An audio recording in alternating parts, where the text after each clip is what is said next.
Ādamsons Eriksons – līdzjūtība. Esmu suns, man ļoti patīk mežonīga dzīve. Ar lielu prieku apožu sēnes, drāžos caur nezāļu puduriem un lēcu caur daudzžuburainiem zariem. Mīlu akmeņus un augus. Mūža meža veco koku pēnā bieži esmu novērojis, ka neviena lapa neaizsedz otru, tādā kārtā neviens saules stars nepaiet garām, katrs pieskaras kādai lapai. No koku galotnēm līdz saknēm visu zaļumi piesātināti ar sauli, cik šie augi aizkustinoši mīl gaismu. Tā brīvi un patmīlīgi pavadīju vasaru. Labsirdība, nevainība un prieks pušķo cilvēka garu kā baltas maigas puķis, bet viņa miesu sēd liels maitādēs.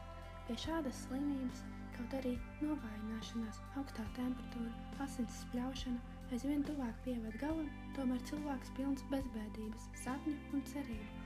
Pārliecināts, ka visi nomirs, zeme sadegs, jūra izgaros, bet tikai viņš vienīgi. Mani sagrāba tik briesmīga līdzjūtība. Tai brīdī, ka aizliegi vēlējos, lai nātrēm būtu naglām līdzīgas dzēlēju spalviņas, kas rada negantu niedzi un surstošu iekaisumu. Es ienīdu to mirkli, kad manī pamodās kā nikna plāsvaņa šī nejēdzīgā drausmīgā līdzjūtība. Ja to neapmierina, tad dzīve nav panesama, bet to apmierināt pārāk grūti un visbiežāk pat neiespējami.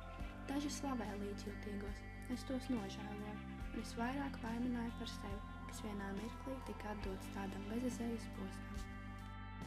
No piedzīvojumiem varu teikt, ka vispirms vajag dziļi un neaprobežoti mīlēt un pārciest bezizejas un izmisuma pilnāko līdzjūtību pret vienu nelaimīgo, lai visā patiesībā uzzinātu, kas ir īstā līdzjūtība, un lai pēdējā varētu paplašināties un attīstīties tādā mērā, kā to izjūt asi un nežēlīgi pret visiem nelaimīgajiem radījumiem.